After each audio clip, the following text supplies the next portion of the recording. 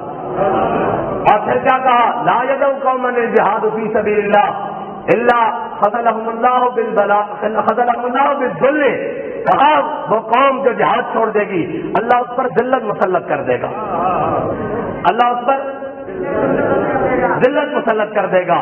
اور ولا تشیع الفاحشہ، اور جو قوم فحاشی میں مبتلا ہو جائے گی اللہ اس پر بلائیں نازل کر دے گا۔ پھر آگے کیا، آگے جو بات ہے نا یہ ہے اصل جملہ، یہ ہے اسلام۔ کہا اطیعونی ما اطاعت اللہ ورسولہ، کہا میری اطاعت اس وقت تک کرنا جب میں اللہ اور اس کے رسول کی اطاعت کروں، میں اس راستے سے ہٹوں تو فلا طاعت لی، میرے پیچھے مت چلنا۔ یہ ہے خطبہ، قوموا الی صلاتکم، چلو آؤ زور کی نماز کا وقت ہو گیا، نماز پڑھے، یرحمکم اللہ، اللہ تم پر اور ہم پر سب پر رحم کرے۔ یہ ہے اسلام کا مختصر پکارو، اور یہ ہے بات۔ اور پھر ہوا کیا، حضرت جناب سیدنا صدیق اکبر کی خلافت سنبھالنے کے ساتھ ہی بہت بڑے بڑے مسئلے پیدا ہو گئے۔ پہلا مسئلہ یہ آیا، مانعین زکوٰۃ، منکرین زکوٰۃ، وہ آ گئے، انہوں نے کہا جی ہم نماز بھی پڑھیں گے، کلمہ طیبہ بھی پڑھیں گے، جناب حج بھی کریں گے اور جناب روزہ بھی رکھیں گے، لیکن زکوٰۃ نہیں دیں گے۔ حضرت سیدنا صدیق اکبر نے کہا تم زکوٰۃ نہیں دو گے میں تمہارے ساتھ جہاد کروں گا۔ حضرت فاروق اعظم نے کہا جناب چار احکام مانتے ہیں ایک ہی نہیں مانتے نا، تو رہنے دیجیے ان کو بعد میں نبڑ لیں گے، ابھی تو بہت سارے مسائل ہیں، آگے 2.5 نبی پیدا ہو چکے ہیں، 2 مرد اور 1 عورت نے اعلان کر دیا ہے، آگے لشکر اسامہ کا مسئلہ ہے، بڑے بڑے مسائل ہیں، ان میں بعد سے نبڑ لیں گے۔ حضرت جناب سیدنا صدیق اکبر نے کہا کہ صدیق کے ہوتے ہوئے کوئی دین میں کمی نہیں کر سکتا، حضور کے زمانے میں کوئی اونٹ لے کر آتا تھا، گھٹنا باندھنے کے لیے اس کی رسی لاتا تھا، اب اونٹ لائے رسی نہ لائے صدیق تو اس کی گردن بھی اتار کے رکھ دے گا۔ یہ ہے اسلام کے بنیادی اصول۔ آج ہم ساری چیزیں پیچھے چھوڑ کر پھر ہم کہتے ہیں، جب میں یہ کہتا ہوں کہ یا اللہ میرا حال دیکھ، آواز آتی ہے بندے اپنا نامہ اعمال دیکھ۔ حضرت سیدنا صدیق اکبر نے کہا کہ اس کے ساتھ بھی جہاد کروں گا۔ آگے ختم نبوت کا مسئلہ آیا، وہاں بھی سارے لشکر روانہ کر دیے، حضرت خالد بن ولید کو بھی روانہ کر دیا، حضرت شرحبیل بن حسنہ کو بھی روانہ کر دیا، بڑے حضرت جناب مثنہ کو بھی روانہ کر دیا، حضرت کاکا کو بھی روانہ کر دیا، بڑے بڑے جرنیل صحابہ کو روانہ کر دیا۔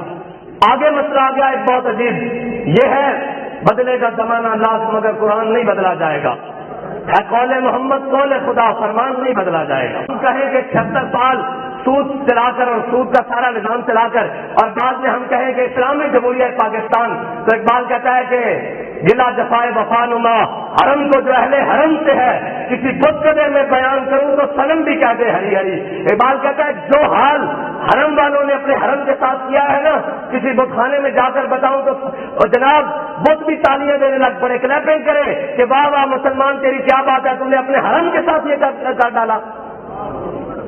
اور جناب آج ایک علامہ اقبال نے بھی دیکھا نا سارا کچھ باہر، اور اس نے بھی یورپ میں دیکھا، مسلمانوں کو بھی دیکھا اور ان کی حالات بھی دیکھے اور ان کے حکمرانوں کی طرز حکمرانی بھی دیکھی، تو وہ پیٹ اٹھا کہنے لگا مکتبوں میں کہیں رہنائی افکار بھی ہے، خانقاہوں میں کہیں لذت اسرار بھی ہے، منزل رہنما دور بھی دشوار بھی ہے، اس قافلے میں کوئی قافلہ سالار بھی ہے۔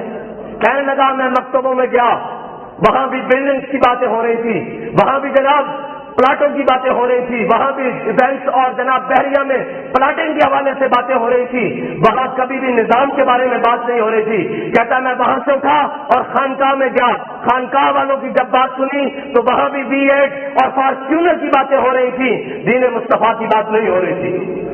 بات کہتا ہے میں مکتبوں میں کہیں رہنائی افکار بھی ہے، خانقاہوں میں کہیں لذت اسرار بھی ہے، منزل رہنما دور بھی دشوار بھی ہے۔ کہتا تیری منزل تو فلسطین تھی، نہیں سمجھ آئی؟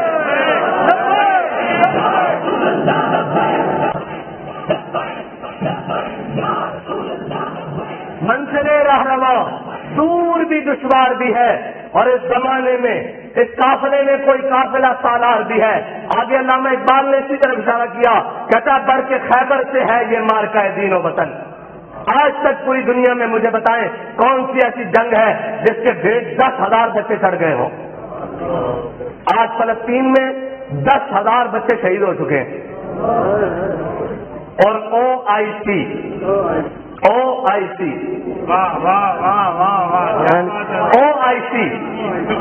وہ اور یہ علامہ اقبال پھر اقبال کی بات اس لیے کرتے ہیں کہ اس نے چھوڑا کوئی جناب موضوع نہیں ہے جس پر اس نے نہ سمجھایا امت کو کہ یہ کیا.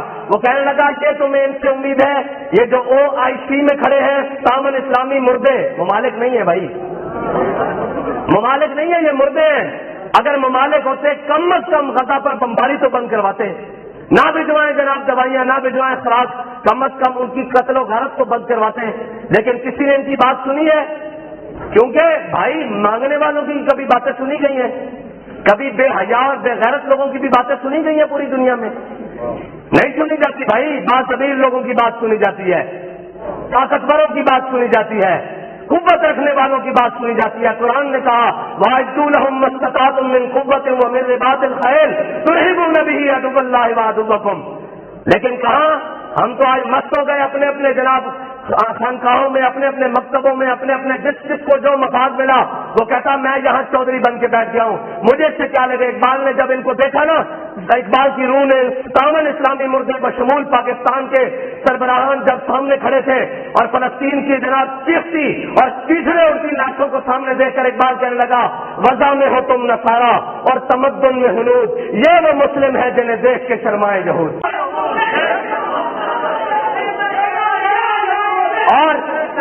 اور آگے کیا کہا علامہ نے دیکھ موضوع پر کہا, کہتا ہے بڑھ کے خیبر سے ہے یہ مارکہ دین و وطن.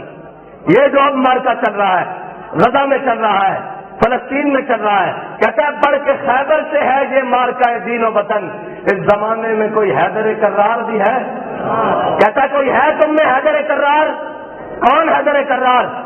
مولا کائنات عمر بن عبد ود آیا اور خیبر کا بدماش آیا.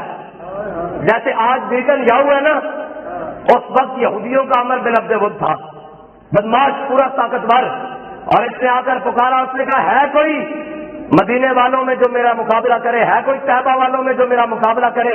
اس نے جب للکارا تو حضرت مولا کائنات نے حضور سے عرض کی یا رسول اللہ مجھے اجازت ہے میں اس کے مقابلے میں جاؤں. حضور نے خود دستار باندھی مولا کائنات کو, اور جب مولا کائنات چلے نا تو اس نے کہا مدینے والوں جان لو میرا نام مرحب ہے, میں 1000 کے مقابلے میں اکیلا آتا ہوں اور میں فلاں ہوں, میں فلاں ہوں. تو مولا کائنات نے یہ نہیں کہا کہ ہم امن والے مسلمان ہوتے ہیں, کوئی بات نہیں ہم دعا کر سکتے ہیں آپ کے جناب ان کے لیے.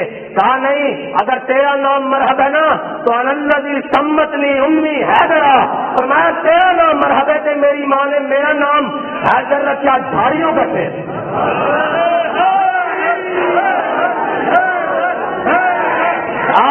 آگے بات, نماز اچھی, روزہ اچھا, حج اچھا, زکات اچھی, مگر میں باوجود اس کے مسلمان ہو نہیں سکتا. نہ جب تک کٹ مروں خواجہ فتح کی عزت پر, خدا شاہد ہے کامل میرا ایمان ہو نہیں سکتا. مولا کائنات سیدنا علی المرتضیٰ جب چلے نا جناب اس کے مقابلے میں, صحابہ کہتے ہیں جب آمنے سامنے آئے تو اس نے کہا مرحب, نے کہا کس کو ضرورت ہوئی ہے میرے مقابلے میں آئے؟ فرمایا علی ہوں, علی. اس نے کہا تیار ہو جناب. صحابہ کہتے ہیں ایسے جناب تلواریں چمکی جیسے بجلی کڑکتی ہے, اور پھر دھول اڑی, دونوں گم ہو گئے, مرحب بھی گم ہو گیا اور مولا کائنات بھی جناب غبار میں گم ہو گئے. اور جب تلواریں ٹکرائیں تو کہتے ہیں یکدم خاموشی ہوئی, اور مولا کائنات جب غبار سے باہر نکلے اور نعرہ تکبیر بلند کیا, اور نعرہ تکبیر بلند کیا, اور حضور نے دیکھا کہ علی فاتحانہ انداز میں آ رہے ہیں, تو میرے آقا مولا نے دیکھ کر پتا کیا فرمایا؟ فرمایا درب علی جن یوم الخندق کے افضل من عبادت الثقلین. یہ ثقلین پتہ کس کو کہتے ہیں؟ ثقل کہتے ہیں طاقت کو. میں آپ کو سمجھا دوں پھر ترجمہ بتاتا ہوں. ثقل کہتے ہیں طاقت کو, اور ثقلین 2 طاقت کے مجموعوں کو کہتے ہیں. جنوں اور انسانوں کی مجموعے کو ثقلین کہتے ہیں. کہتے ہیں نا غوث ثقلین, کہتے ہیں نا حضرت غوث پاک وہ کہ آپ جنوں اور انسانوں کے غوث ہیں. یہ جناب ثقلین جنوں اور انسانوں کی قوت کو مجتمع ہونے کو ثقلین کہتے ہیں. تو میرے آقا مولا نے فرمایا درب علی جن یوم الخندق افضل من عبادت الثقلین. فرمایا علی نے آج جو جناب ضرب لگائی ہے نا یہ ثقلین کی عبادت سے افضل ہے. اب میں آپ کو بات سمجھانا چاہتا ہوں. امیر المجاہدین نے فیض آباد میں بیٹھ کر جو عالم کفر کے سینے میں خنجر سونپا ہے نا وہ ہم تمام کے اعمال سے افضل ہے. اور جس کا درد آج بھی باقی ہے اور قیامت تک باقی رہے گا، اور ان کو بھی درد رہے گا اور ان کے بڑوں کو بھی درد رہے گا، اور ہم نے یہ وعدہ کیا ہے کہ اس درد میں انشاءاللہ مزید اضافہ کرتے رہیں گے اور اس اضافے کو کرتے ہوئے حضور کے دین کو تخت پر لائیں گے۔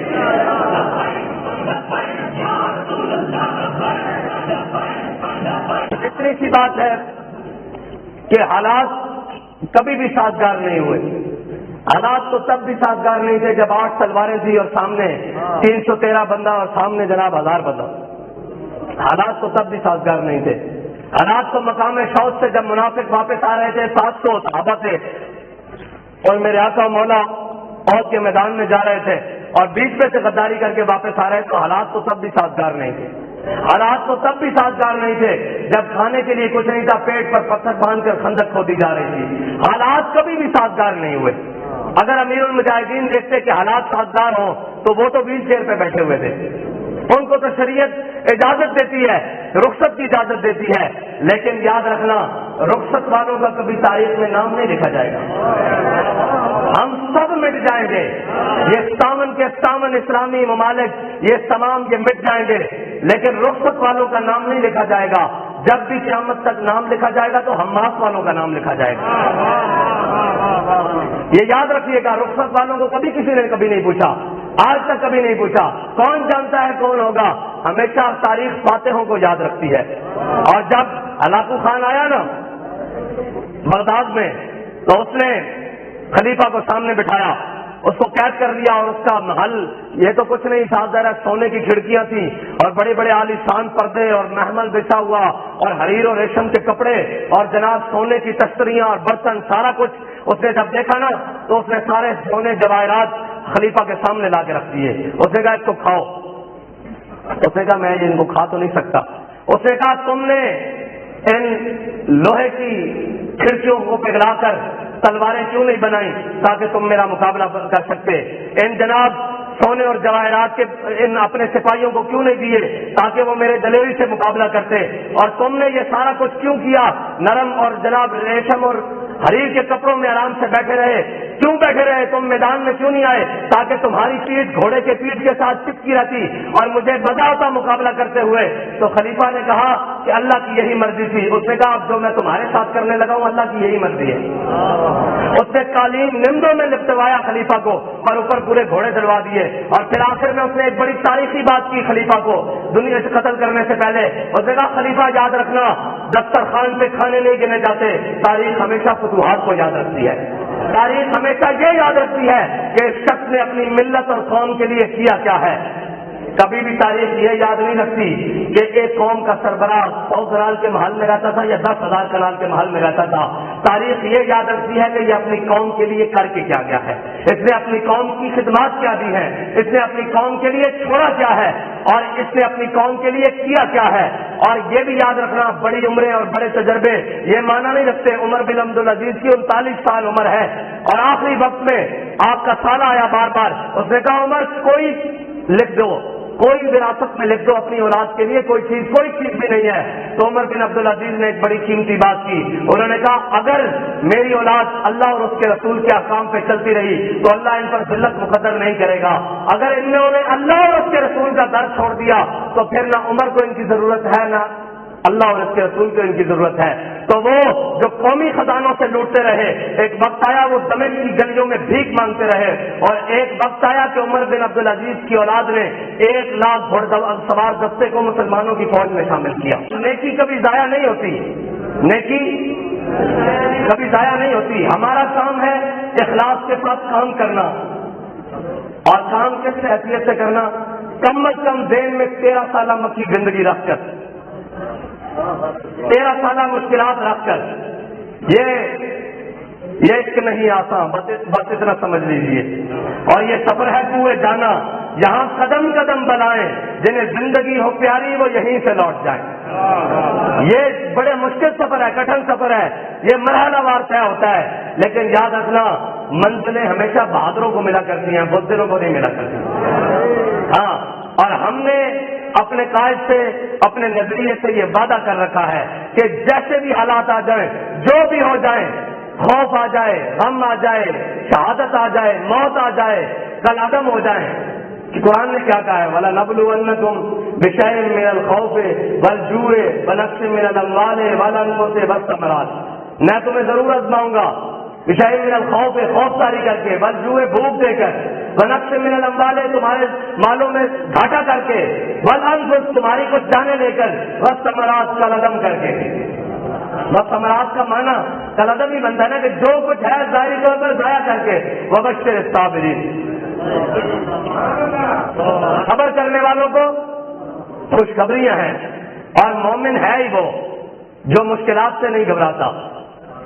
اور ہم تو یہ کہتے ہیں کہ بڑھتا ہے شوق ان کی نہیں، ٹھیک ہے، جیسے بھی حالات رہیں ہم نے یہ قسم کھائی ہوئی ہے کہ ہم اپنے نظریے کے ساتھ وفا کریں گے، اور یہ یاد رکھنا سب کچھ مٹ جاتا ہے، نظریہ کبھی نہیں مٹتا، نظریہ کبھی نہیں مٹتا۔